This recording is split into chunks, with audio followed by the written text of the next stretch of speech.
When you're fed up with fighting food and your body, join us here. I'm Ali Shapiro, creator of the Truce with Food program and your host for Insatiable, where we explore the hidden aspects of fighting our food, our weight, and our bodies, and dive deep into nutrition science and true whole health. Fair warning, this is not your parents' health care. This is a big rebel yell to those who crave meaning, hunger for truth, and whose lust for life is truly insatiable. Believe me, freedom awaits. Welcome to Season 3, Episode 2 of the Insatiable podcast, Protect the Earth and Your Health with Mustafa Santiago Ali. I hear from so many of us that we want to protect the environment for its beauty, for our health. Yet with the climate crisis so massive, it can feel overwhelming and we often end up doing nothing. So I wanted to have Mustafa on. He is a renowned speaker, policymaker, and member of the environmental justice organization, HipHopCaucus.org. And he's going to share with us today how we can get involved, have a lot of fun, and he shares some really inspiring stories of renewal when communities come together in the name of holistic environmental health. He has such a holistic approach, and I think it's really going to shift your focus and your mindset around what we mean when we want to work on the environment. So today we're going to talk about why focusing on rising temperatures or parts per billion of carbon isn't actually the most effective way to get involved and what you can do instead. We're going to talk about the power in approaching environmental justice holistically, especially for our most vulnerable communities, and how it benefits all of us when we do that. And we're going to talk about why Mustafa recently left the EPA after 20 plus years. He left under the current regime, and how you can keep your eyes wide open right now with our current regime putting out so much propaganda for big polluters and what the EPA is slowly becoming. So I want you guys to know what's happening so you aren't caught making choices that seem healthy but really aren't, because the EPA is becoming a big corporate shell. And lastly, we talk about Tupac, one of my favorite hip hop guys. Does he like him? And does he think that he's a prophet like I do? You'll find out. Before we get to the episode, a little bit more about Mustafa. He is a renowned speaker, policymaker, community liaison, trainer, advocate, and critical thinker. He specializes in social and environmental justice issues and is focused on utilizing a holistic approach to revitalize vulnerable communities.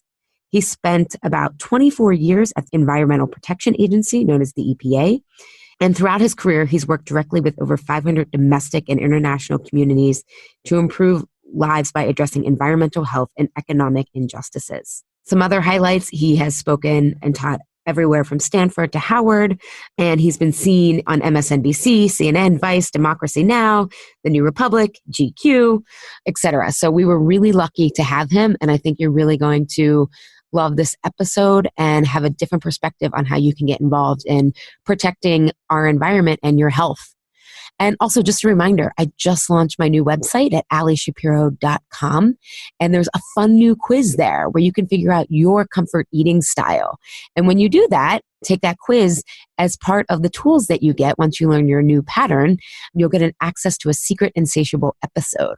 So if you love the podcast, you will love this secret episode where I share a little bit of the intellectual property from Truce with Food, and you can get started today on ending your own comfort eating patterns. So enjoy that and enjoy today's episode with Mustafa.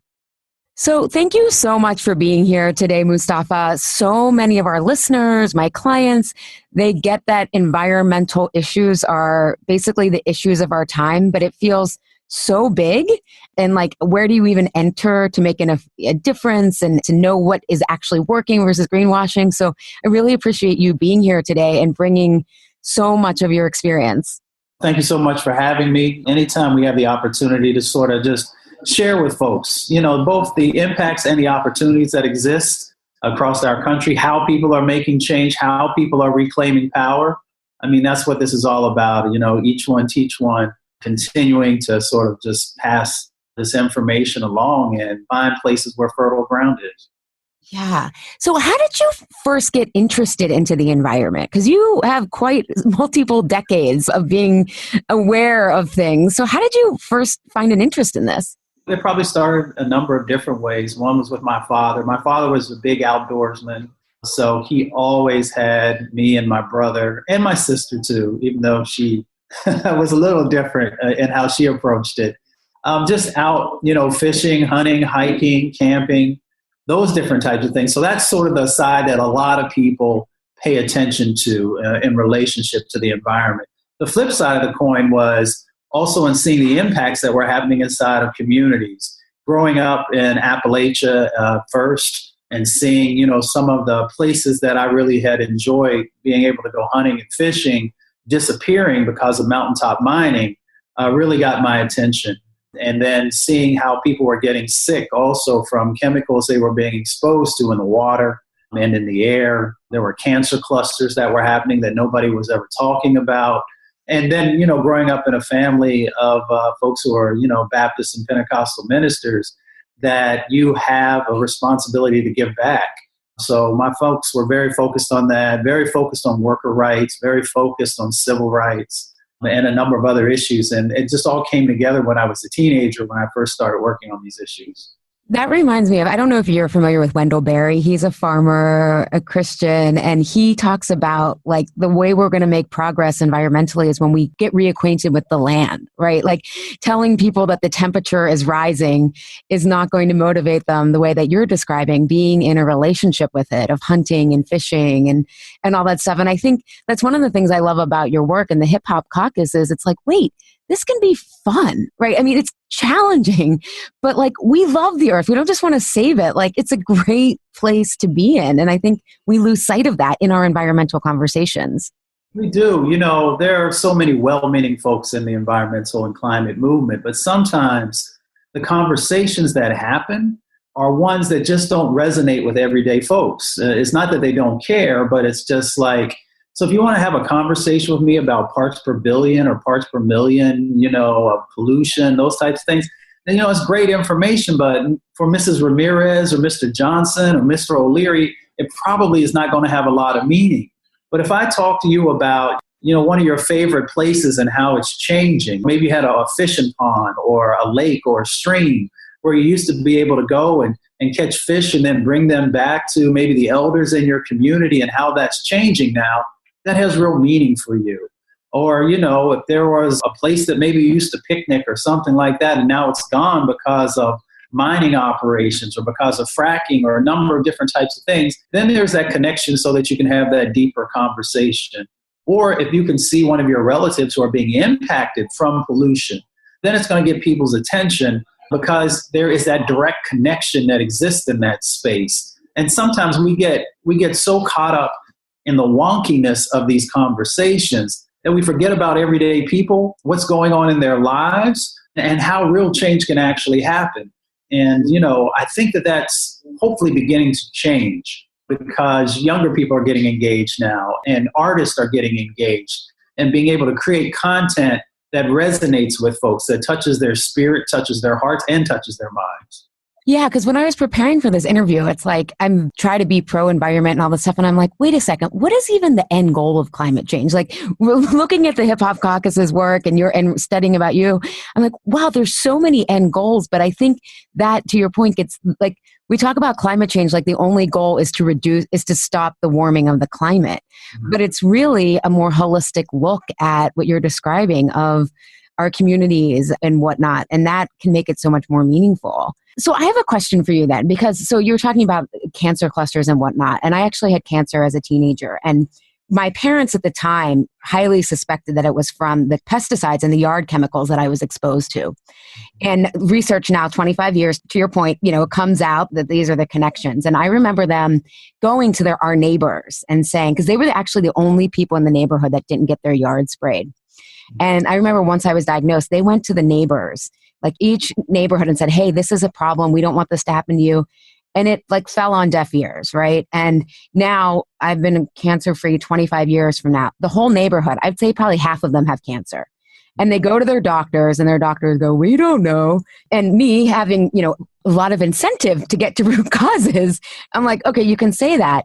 So how have you guys at the HipHopCaucus been effective at really making that connection for people when, even though the narrative's changing in the mainstream, people on an everyday level, it's almost like unless like God comes down and tells them, or their doctor, or the people who are authorities in their life tell them, it feels like it's sometimes an uphill battle. Yeah, so, we're all about just sort of reaching people where they are and having their experiences be a driver in the process, and using cultural influencers. Then, cultural influencers can be all kinds of folks. It could be someone from Common and Vic Mensa, Chance the Rapper, all the way down to a local artist or a local person who owns the beauty shop or the barber shop, in the beauty salon, and finding a way to elevate their voices really changes the game, because they are the ones that lots of times folks have value in, who are engaging with on a regular basis. And then we bring in to those conversations with the artists also the scientific information to sort of help people once they have made that connection, who want to go deeper into it, then they have that opportunity to do that as well. And then, of course, it's just a re-informing that continually happens with the various platforms we have. So we have something we call People's Climate Music, which, just so many incredible artists are a part of that. Common, Neo, Antonique Smith, Elle Varner. I can go down a list of folks.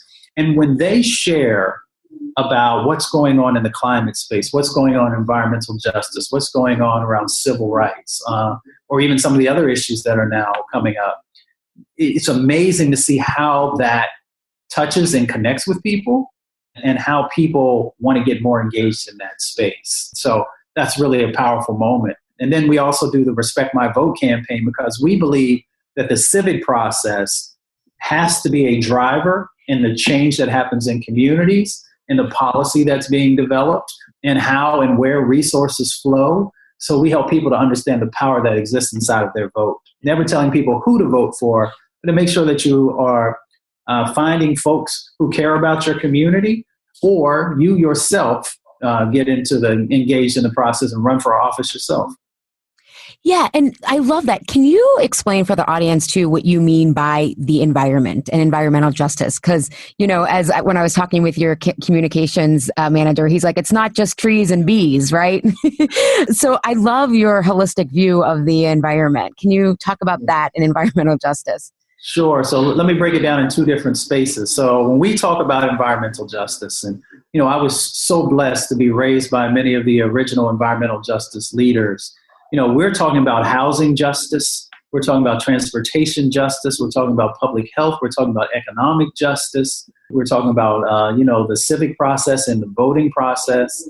And all of those things come together, especially in our most vulnerable communities, because they don't see these issues in a silo.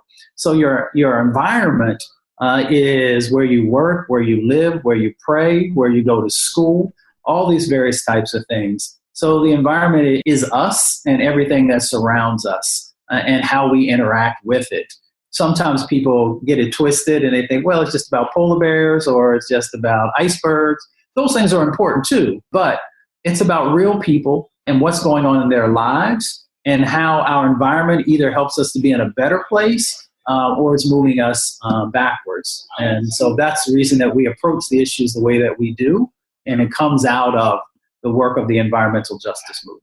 I love that. My husband is a writer, and he was working on a book proposal with someone who used to be very prominent in public health, still is. Actually got ousted by the pesticide industry because he was too honest. Yeah. And he was trying to write a book about the built environment, like where you decide to work and how you have to commute and like just everything that's working against the American people. And we were kind of joking, like the title would be like, we're effed because of the built environment. We're like, no American would buy that book. And the book still hasn't gotten off the ground because when you really think about the environment in terms of not just the polar bears and the trees, you start to look at it like opens up everything. And I think that's the challenge and the opportunity because I'm someone who loves to get to root causes because if you get to the root cause, then you solve a lot of other problems along the way that you didn't have to necessarily. I mean, it's more work to solve the root cause up front, but then you get much more of a return on your investment. No, I feel you on that. I mean, and, I just came back from Houston, Texas, where I was speaking, and I was sharing with some of the funders. So I was speaking at an event where the philanthropic family and funders were gathering together. And I believe in something called real talk. I say hashtag real talk. So, I share with folks that some of the challenges that we currently are facing in relationship to climate, if we had paid attention to our most vulnerable communities, we could have lessened these impacts, because many of the coal-fired power plants are located in communities of color and lower income communities. Many of the greenhouse gas emitting facilities also are in those spaces. When we look at our transportation routes, we run huge amounts of diesel trucks and cars through certain communities. And all of these things contribute to the warming of the planet, but they also contribute to, these huge amounts of diseases that we see inside of these communities and the extraction of wealth from these communities. So if we had done a better job 30, 40 years ago, when many of our community leaders were saying, hey, these impacts are happening in our communities, and folks wouldn't pay attention at that time, maybe we wouldn't be in the situation as, in such dire straits as we currently are in relationship to climate, if we had paid attention to what vulnerable communities were sharing with us 3 or 4 decades ago. Yeah, I think that's one of the, coming from the holistic health space and working with a lot of clients who have chronic illnesses, or, someone like me who was a childhood cancer survivor. Like, we're the canaries in the coal mine. You know what I mean? Vulnerable communities that you work with. And it's almost like, and I mean, there's obviously racial issues of why we don't pay attention as a whole, because we're in a white supremacy culture and whatnot. But I think it's really important for listeners to realize, when you design for the most vulnerable communities, whether that's people who are exhibiting chronic illness right now and their body can't handle all of the pollutants, whether it's people who have been marginalized because of their race or class, you're really benefiting everybody. It's not, in fact, you're getting a better solution. Can you provide some examples for that? Because I just, like, one of the things that my own wake up after the 2016 election is I basically stopped reading white people's perspectives on things, because I realized I was in a bubble and I had never examined my own race or whiteness, I guess. Even though I'm half Jewish, I learned that Jewish people aren't considered white. I didn't even know that. This is how much I wasn't clear of this identity. But I've been realizing how much faster I learn and how many creative and beautiful ideas are out there the further you go out, because those communities can see the normalization that is so unhealthy. Because I kind of come from a perspective that we live in a very sick culture. I should also let you know. And the more that we can get out of the matrix, the faster the solutions can come. Yeah, I mean, real change can happen. We have the ability, we have the technology. We just have to prioritize, especially our most vulnerable communities, if we want to actually get the biggest bang for our buck. I remember when I was working in the government, and people do these cost-benefit analysis and all these other kinds of interesting formulaic ways of doing business. And I often would say, well, if we invest in the communities that have the most challenges, who have the most, air pollution, then we are naturally going to, put the whole country in a better place. And, it's interesting that if you look at some of the places across our country and the decisions that we made, so just to give some historical context, so there are things called restrictive covenances, redlining, all these different types of things that have, in many instances, pushed people into certain locations where we then have made decisions to disinvest, to have less enforcement, those different types of things. So if you look at places like Africatown, which is, outside of Mobile, Alabama, you have a place that was founded by freed slaves. So you hear people talk about freedmen communities. And then a number of tank farms then surrounded this community. If you look at places like Mossville, Louisiana, where people literally have dioxins in their blood, and dioxins are a cancer chemical.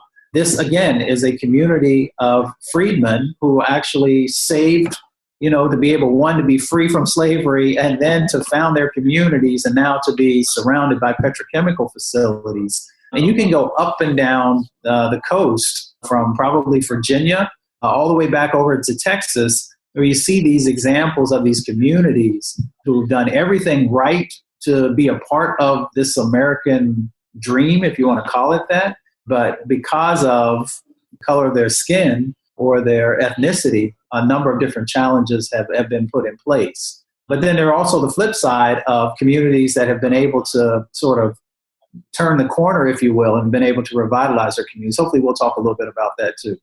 Yeah, I would love that. I mean, I saw an article going around. I mean, you were saying you're from West Virginia about they're starting to harvest lavender where the mountaintops had been basically destroyed for coal. And when I read that, I was like, damn, Mother Nature is so resilient. And like, that to me is like such a metaphor of beauty, like right there. So I'd love to hear some examples like that.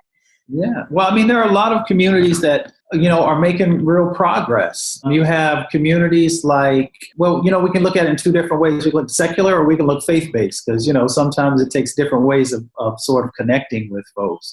So sort of on the secular side you have, and people have heard me talk about this across the country, Spartanburg, South Carolina, a community that looks like many communities across our country, had bad transportation routes, had shotgun housing. For those who are from the South, they'll know what that means. You open the front door, you can see out the back door, no energy efficiency, of course. And you had also lack of economic opportunities in the community.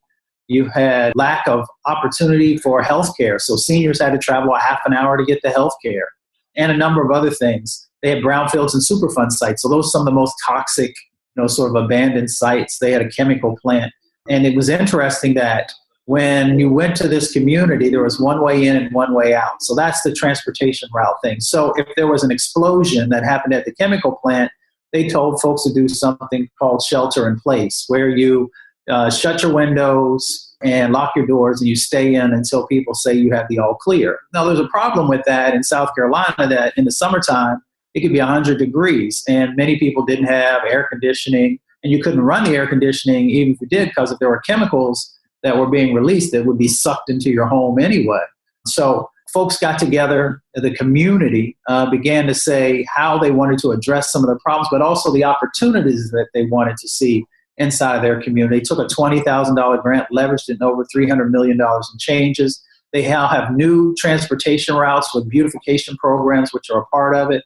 They have 5 healthcare centers now in the surrounding area, so seniors no longer have that long trek to try and get to healthcare. They have a new 50,000 square foot green community center where students come and learn, and also elders have a place to also come. So it's a place that helps to strengthen the culture of the community. They have 500 new green homes. So before, in that old housing that was there, folks in the summertime were paying $300 to $400 a month for their electricity costs.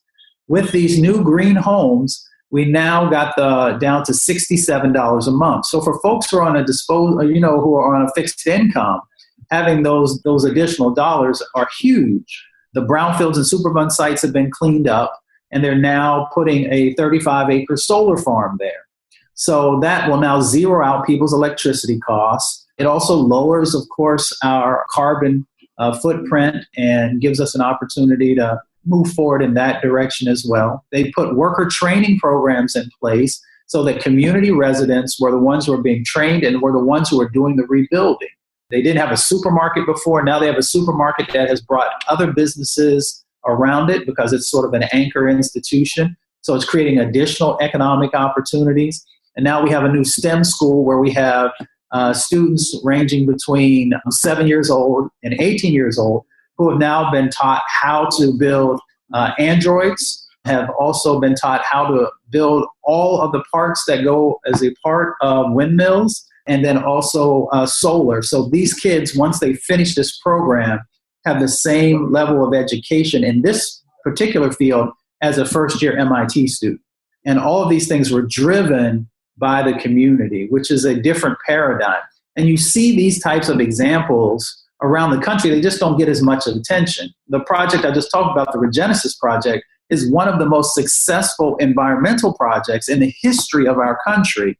But because, it's in a smaller rural area, and we can say because it was an African American led, I'm not saying that's the reason primarily that it hasn't gotten as much attention, but these are the stories and the narratives that if we begin to share them and people see that real change can happen and that there are intersection points for folks no matter what side of the aisle you sit on. For those who care about the environment and climate, there's an intersection point for you because you can see how that goes. If you're a housing advocate, there's an intersection point for you. If you are someone who cares about economics and job creation, there is an intersection point for you. That's how we talk about, and that's how we move forward on these issues around the environment and climate, is by creating opportunities for lots of different types of folks to see how they can play a role and how real change can happen. This change can happen in West Virginia or Kentucky. It can happen in the Rust Belt in Michigan or, Wisconsin, Minnesota. It can happen along the Gulf Coast. But, we just have to begin to prioritize that we are going to move forward in supporting these types of things. That is so inspiring. And there's so many things that you said that I kind of want to highlight is, first of all, find what interests you, right? And it will have an environmental connection. I think about on our podcast, we had my friend and someone I most admire in the world. Her name's Leah Lizarando, and she started 412 Food Rescue here. Mm-hmm. Have you heard of it? I don't know. Okay, yeah.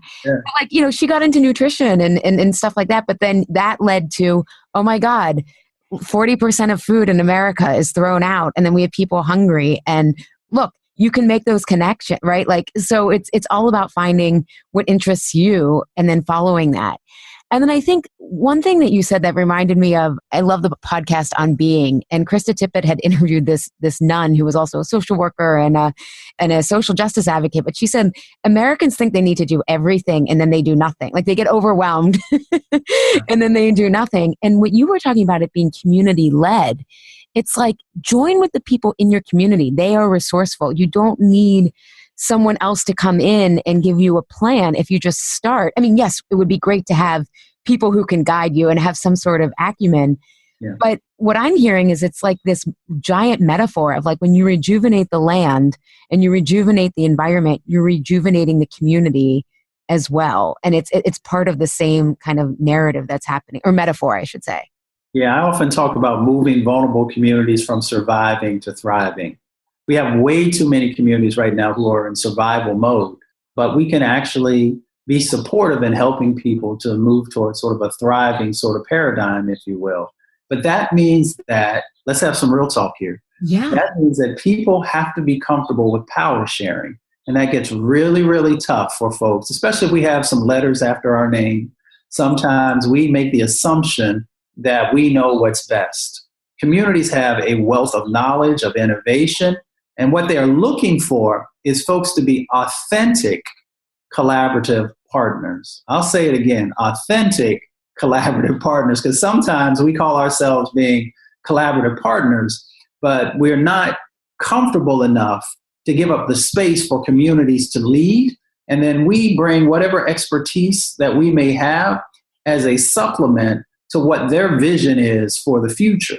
And that is a paradigm shift, if you will, that has to happen. In many instances, we want our local governments to lead a process. And yes, they have a role to play, but it's those community members who have to make a decision about their neighborhoods, their area, of what they want to see happen in that space. So that is, I actually don't think it's such a novel idea. It seems like it should be basics. I bet you if you went and talked to kids on a playground at kindergarten and said, would you like to make the decisions or would you like somebody else to make the decisions? I'm pretty sure those 5 and 6-year-olds would say, I'd like to make my own decisions.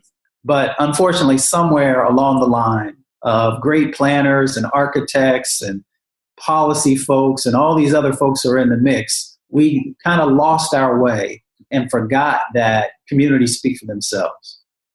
Well, and I would think that they're the ones who know the community because they live there, right? Like there's a certain domain knowledge and expertise that you have from living in that place. Like it's kind of like, okay, no, there's so many nuances to the environment, right? And I think we forget that. We think it's just like seasons or what bus route we're on. And it's like, no, there's so many like dynamics that go on, and communities are people at the end of the day, right? It's, human connection. which I know is really important. I want to circle back. You emphasized authentic. Can you explain that a little bit more? Where do things go wrong? I don't work in the development space, the government space. So what do you mean by that? Well, I describe authenticity the same way I describe like a relationship between a partner and a partner, boyfriend, girlfriend, husband, wife, whatever that situation is. To be authentic means to be present. And that's tough for people because sometimes folks like to parachute in, take some pictures, parachute back out, or run in with some ideas and then run back out. Being authentic also means that there has to be strong communication and a constant set of communication. So you're not just listening, but you're actually hearing what's going on. There also has to be trust. And when you don't have that, you can't be authentic, because if you break that trust, we've all been through relationships where we've had broken trust, and we know how hard it is to get that back, if ever again. So that's a part of that authenticity. So I try and keep things real basic and just help people to understand things in a way of something that they probably went through in their lives. And that's a part of that authenticity, being present, making sure that communication is there, and all these other just basic types of things that really share with folks. If you're serious about a relationship, and that relationship is in helping a community to be better, stronger, more sustainable, more equitable, or if there are other sort of motives that are in that space. And so, often tell folks this stuff does not have to be rocket science. This is everyday types of situations that you have went through probably since you were a little kid up until the last time you take your last breath. And if we see our relationships with each other, if we see our relationships with the environment in a similar fashion, it'll make a lot more sense to a lot more people. Yeah. I think being authentic with each other is often one of the biggest challenges, because I often think we're not authentic with ourselves, right? Like we're always kind of running away from ourselves. Yeah. Not always, but it's easy to do that. Yeah, not that we have to catch up with ourselves. Yeah. So so many questions to ask you. So you just wrote this piece where you were talking about getting into good trouble, which I love that, because to me, again, when I look at our society through a health lens and how we eat and how we stress and don't sleep and how, being you were at the EPA, like in America, you have to prove something isn't dangerous versus proving it's safe, which are very different criterias. You just wrote this great piece talking about some of these holistic issues with our health in terms of, and how we don't see them almost popping up. And you used the example of Freddie Gray. Mm-hmm. Can you share with people, because I really want people to understand how this environmental issue affects every level and why it's so important to really do what you're saying is get involved, get into your community, be authentic. So can you share that? Because I thought it was just a very profound example. Sure. So, getting into good trouble, one, we'll start there. That's just about standing up for what's right, for embracing your morality and your humanity. And even when there are those forces that will push back against you, you know why you're doing that.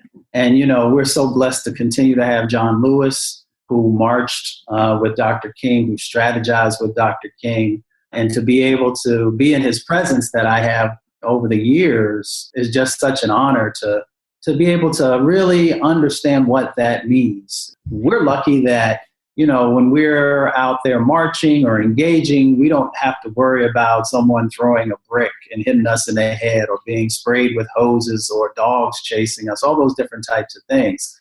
So for folks today, it seems like it should be so much easier for them to stand up and to get into good trouble, to engage in our civic process, to engage in our democracy is our right. And by doing so, we are helping to strengthen our country. When you think about situations like with Freddie Gray and the impacts from pollution, the impacts from lead, and how that follows folks in their communities throughout their lifetime, being exposed to it at a very young age, and then how it can cause neurological problems, lowering IQ points, and other types of physical, sort of ailments is one side of the coin. But once you get into a system where you can't learn, and then if you start to act out and being sort of labeled in a certain way and put into a different track. It makes it so that you're not going to be able to graduate high school. It makes you not going to be able to go to college in our country. When you can't do that, the manufacturing jobs that were once there are no longer there. So, all these other dynamics begin to go on. So it's, the story often goes that even if Freddie hadn't been killed by the officer, the challenges were still there for him and others in his family. And you can even see that with Eric Garner. Eric Garner, who lost his life also to policemen, also had, severe asthma, lived in one of the areas with some of the highest asthma rates. When the officers took his life by putting all that pressure on his lungs, he already had a very similar dynamic going on because of the exposure and because so many people lose their lives to asthma attacks. So that is very much sort of parallel to what went on with Freddie also. And then, unfortunately in our country, millions of young people have been exposed to lead. I think the last numbers I saw, maybe upwards of 5 million young people have been exposed to lead, and a huge amount of resources that go on the back end instead of us doing what's right on the front end and actually saving taxpayer money, but also saving people's lives and giving them an opportunity to fully participate in being successful. Yeah, and I'm glad you brought that up because especially for people who are listening and think, oh, well, I live in a, quote, good neighborhood and I don't have to worry about that stuff. It is not true. Like my parents, again, where I grew up is, quote, a good neighborhood, but I would call it a cancer cluster. Pittsburgh, because of the steel mills, the legacy, right, of air pollution. We have some of the top cancer rates in the country. I think number 3 we might be. And it's in large part from the residue of this industrial revolution that happened here.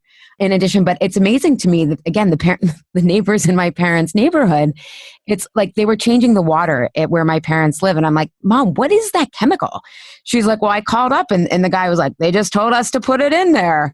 And I was like, that's not an answer. And I like made them get a water filter that I like researched because like, again, I wish more people would make this connection of like, it's everywhere, you know what I mean, of this kind of stuff. And it affects us in these, it's almost like a death by 1,000 paper cuts, which is what I think you were describing with Freddie and Eric Garner. I mean, obviously police brutality is what ended their lives, but they were having problems because of of air pollution, all the stuff. Then the school system is all those things. And that puts major stress on the body. And I know from like a trauma lens, when you grow up with lead, all that kind of stuff, like how it changes the brain. I see that with my dad. He grew up in a very precarious situation growing up. And to this day, like he still can't handle like big noises or whatnot and changes and all that kind of stuff. And I mean, he's doing, so you just see how I'm like, that probably happened from childhood. And as you get older, it's harder to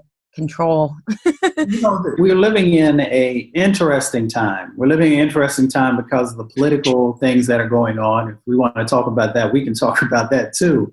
But also because there's so many scientific studies that are now coming out that are validating what folks have been saying for years. So we're talking about lead right now. So there's a recent study that came out in relationship to lead.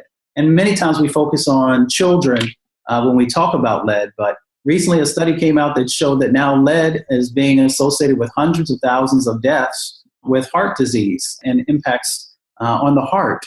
So folks should care about what's happening in that space because, as you so aptly said, that this can also impact you. We're starting to also see that through air pollution. There are all kinds of things that are going on with babies' brains, with all these diseases that are associated with with air pollution now. And the thing about air pollution is that there is an impact that happens, of course, to those communities that are frontline communities that are located, right next to where the stacks are, but it travels and it will have impacts across our country. We live in a country right now where 140 million people live in areas where air pollution is out of attainment. We live in a country where 25 million people have asthma and 7 million kids have asthma. And I can go on with the statistics, but the reality of the situation is that we have to make sure that we have strong environmental protections in place, but they have to be enforced. They have to be enforced in all the communities. And when we don't, we're going to have generational problems that are associated with it. We have problems with plastic now. These microplastics, there's a study came out the other day that said 90% of our water has microplastics in it. And it's going to begin to affect us on a cellular level in our DNA.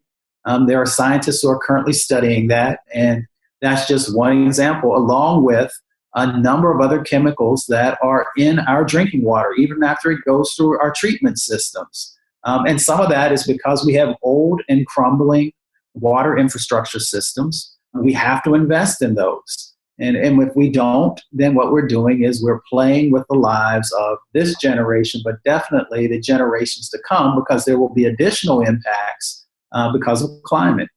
Yeah. So I do want to talk about the political situation, because you left the EPA because of the current regime. And Reuters refers to it as regime. And so they're keeping track of the decline faster than I am. So I like to go to the sources. But you left because of what's happening. And I wanted you to talk about that, because I'm kind of following how the EPA has always had some issues, right? Like, as someone who follows GMOs and knows how Monsanto has their pull there, as all lobbyists do, and Big Pharma and all those. But I'm trying to, like, on my Facebook page my business Facebook page, I try to post these articles showing that Scott Pruitt is hiring a PR company with our tax dollars to basically spin a bunch of things. And, this week, Bears Ears just went to auction for these mining and drilling companies. And so, can you explain the dynamic of how we have to keep our eyes wide open right now? Because, again, it's not going to be one story that we're like, oh, that's ridiculous. It's like the narrative that they control over and over again. And pretty soon you think it's more normal to drink orange Gatorade than, a green smoothie. Right. Yeah. I mean, I've been doing this work for over 2 decades now. So I've had the chance to work for a number of administrations, both Democrat and Republican. I've never seen anything quite like what is currently going on. These folks, and one of the reasons I left is because the decisions that they were making, I knew was without a doubt, because of the experience in working in thousands of communities, working on policy, creating tools, all these different types of things, that the decisions they were making were going to make people sick. And unfortunately, some people were going to die based upon these decisions that they were making.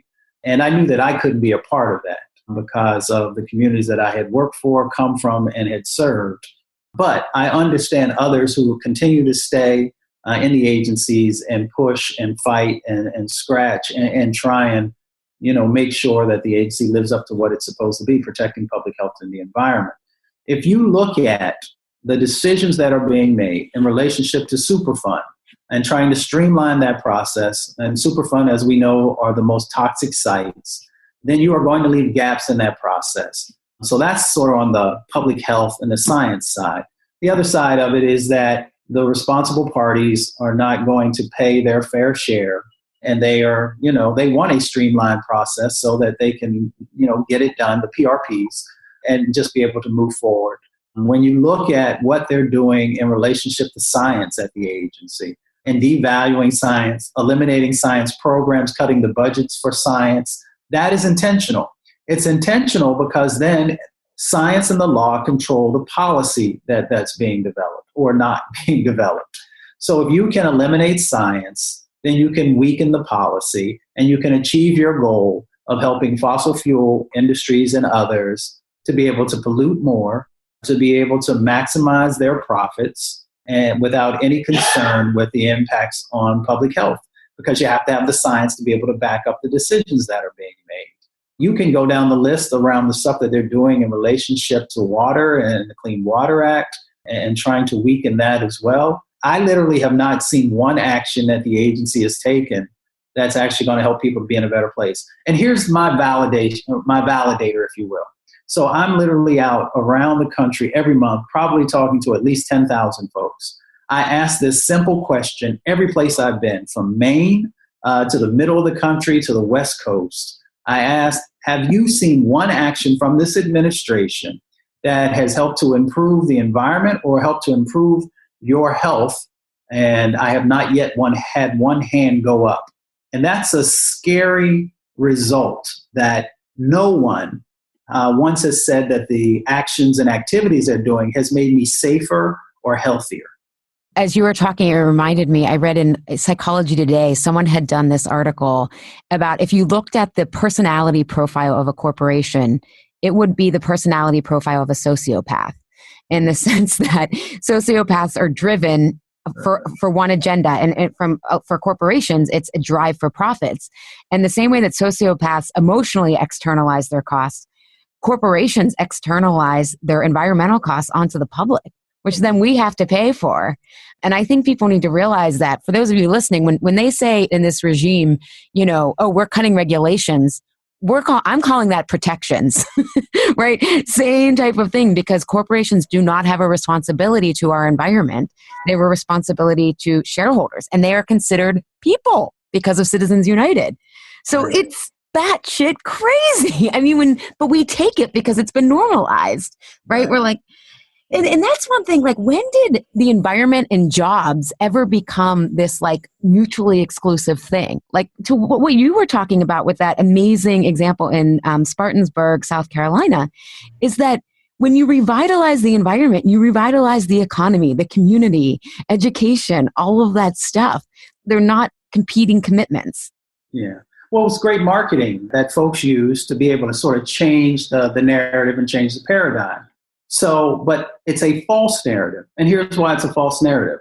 Because these are the old talking points that they've always used, that they've dusted off, and that for whatever reason, some folks are starting to, trying to hold on to. So the cigarette industry used to tell folks you can smoke as many cigarettes as you want and you won't get cancer. And folks pumped a huge amount of money into that to be able to sort of get every drip drop of profit they possibly could out of that. When we started to move forward on getting lead out of gasoline, they said that the auto market would crash, that our country would come to a standstill, and they put a huge amount of money into that. And of course, when we got lead out of gasoline, the economy continued to grow at a record pace. They did the same thing when it came to acid rain. And, they used to say, well, if we do the technologies that's necessary, then, again, the economy is going to, slow down or shut down. And they were wrong again. And in that instance, you had lots of hunters and fishermen, along with environmentalists and other people coming together to push for those changes to happen. It's the exact same thing now, where they're trying to make people make the assumption that if you have some basic environmental protections in place that keep people healthier and safer, then that's going to take jobs away. There has never been any study with any validity that has been able to, make that a reality. It's almost like when they talk about climate change and 99% of scientists say it's real, and they go find somebody who says, oh, no, that's not real. And they're like, well, see, what did we tell you? Here's Dr. X saying this. So, the problem is that, like, places like the Environmental Protection Agency, they don't have lobbyists. They don't have a marketing firm. They're supposed to do their job. And unfortunately, you have companies that have billions and billions of dollars that they pump into these campaigns so that, as you said, they can maximize profits. Unfortunately, they're forgetting that there are real people who will be impacted. But this is a new day. If you see what happened today in relationship to the omnibus bill, and that, all these, I think there were 100 different toxic policy riders that had been introduced trying to move into this space because of all kinds of folks, men and women, students, public health folks, environmental folks, civil rights folks, even folks who work in business and industry, saying that you all are going too far. The things that you're proposing are not going to help our country to be stronger, and we're going to push back against it. All that attention was then moved to folks on Capitol Hill, saying that not only are we watching you, but that we are going to hold you accountable, and that we will utilize our vote to make sure that if you can't do your job properly, that we'll find somebody else who can help to change what's going on. So for all of these egregious acts that folks have been trying to do in the environmental space at the Environmental Protection Agency, from the White House, only a few of those have been able to find any traction because of all these folks saying that you will respect my communities, that I embrace my power, and that I'm going to use it to hold, a spotlight on what you're trying to do. And that's the reason that they haven't been able to do as much damage as they could have if men and women of good conscience had not got engaged in this process. I love that you brought that up because I was reading this article about, the media likes to create this rural versus city divide, but they were showing these farmers, these rural farmers who are pushing back at a local level on the EPA because they're concerned for their farms and their animals. And I was like, oh my God, this is like classic divide the 99%. So we're sitting here fighting while the 1% like ransacks like everything that matters to not everything that matters to us. But I think that's a great point and inspiration that you're reminding that like people are fighting. And what I found, at least from the environment, working on the local level, you start to see like we have a plant neighborhood here who since this regime came in, they are not like they were starting to pay, like report themselves and now they're not. And it's like it feels so much easier to get involved right now with Penn Environment and be like, I want that, I live a mile away from here.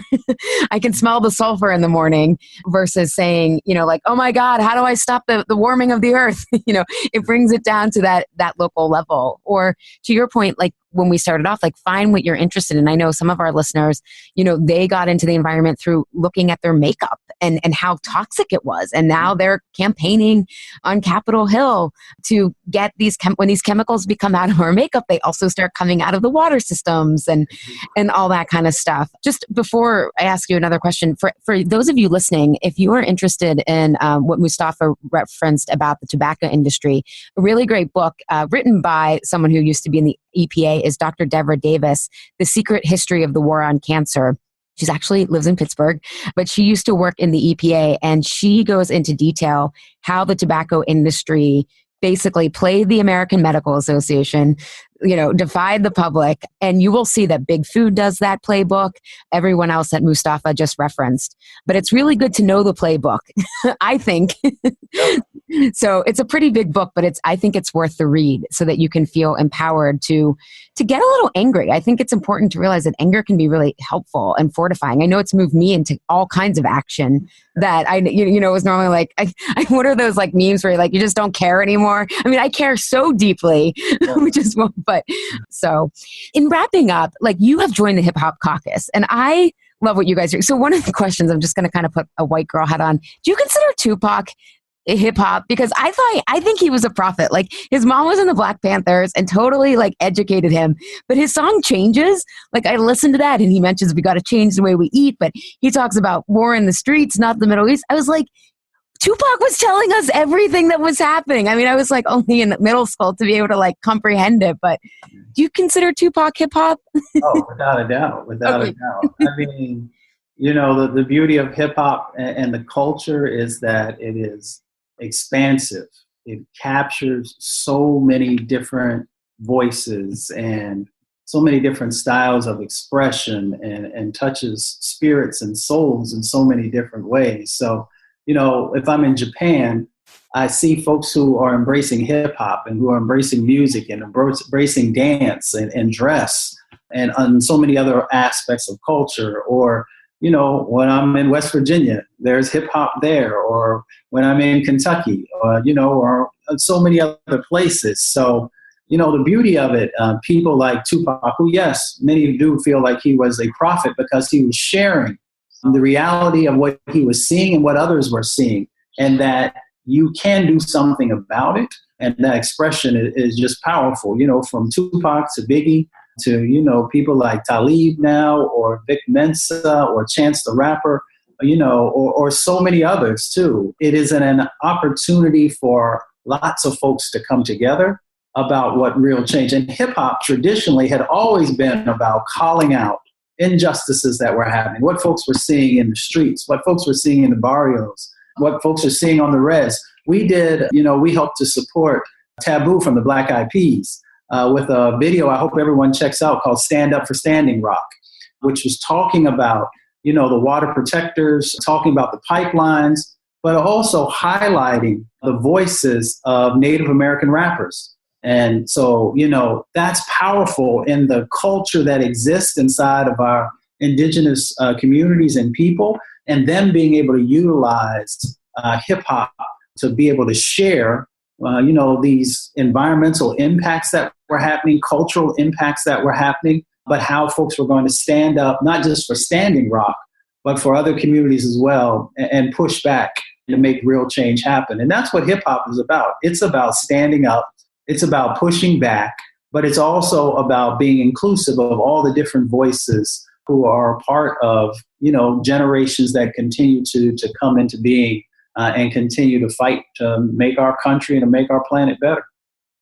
I love everything you share has this interconnected theme, right? Like inclusive, like bringing people together. And I think that's a big part of your message is that almost like we each have our part to play, and it's we're all on the same team. Like, don't we all want clean air, clean, all that kind of stuff? And we all have power to share or power to give and to get involved.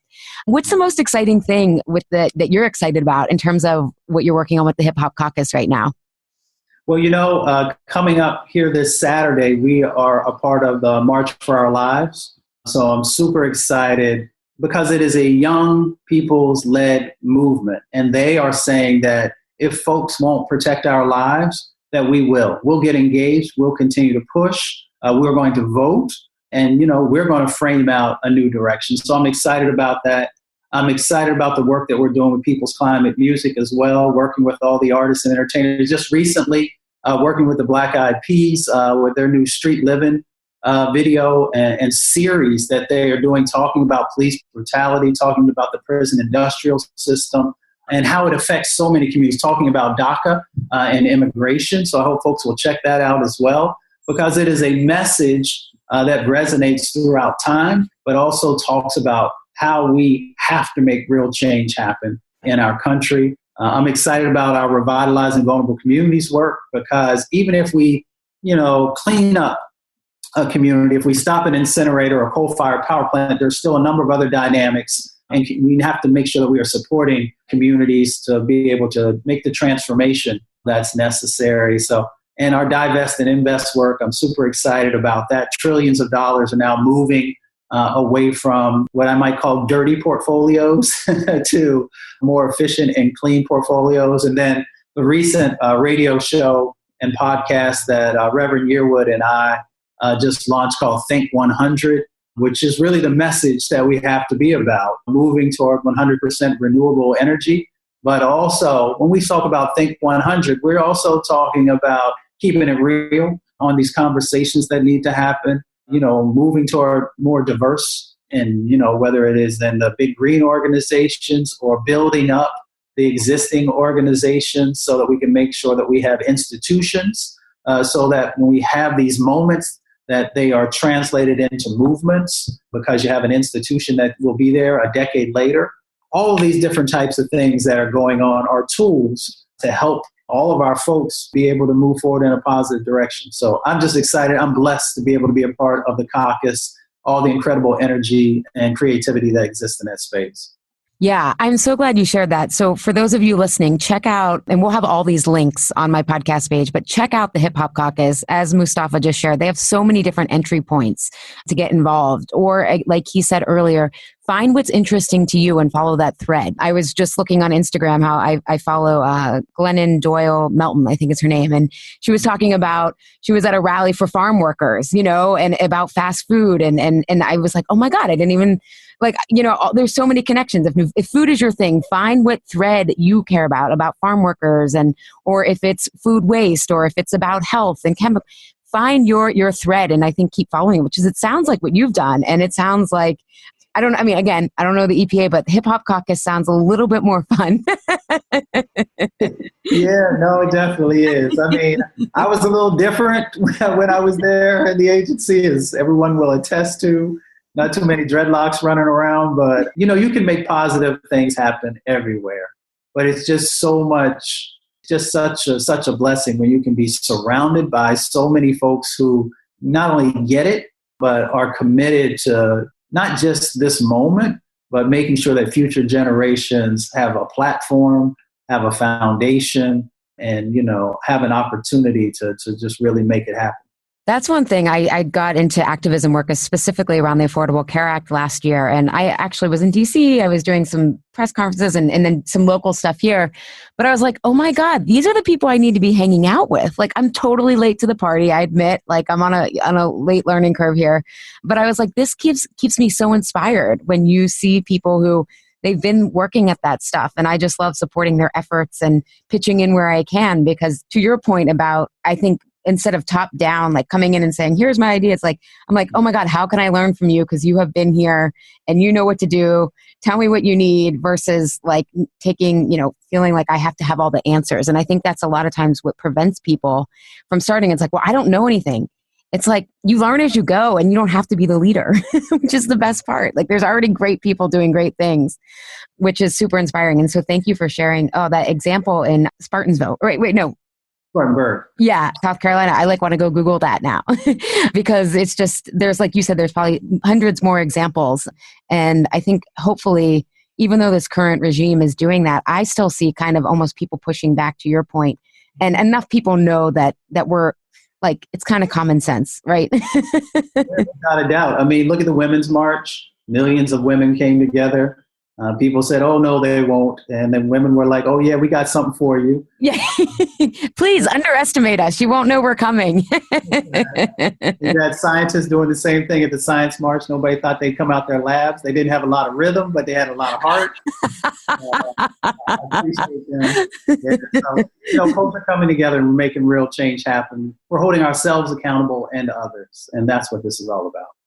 Wonderful. Any parting words for our audience, or anything that I didn't get to ask you that you'd like to mention? No, just remember that you have power unless you give it away. Ooh, I like that. Thank you, Mustafa. Thank you for having me. I really appreciate it. Thank you, Health Rebels, for tuning in today. Have a reaction, question, or want the transcript from today's episode? Find me at alishapiro.com.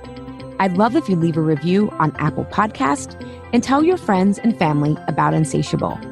It helps us grow our community and share a new way of approaching health in our bodies. Thanks for engaging in a different kind of conversation. And remember, always, your body truths are unique, profound, real, and liberating.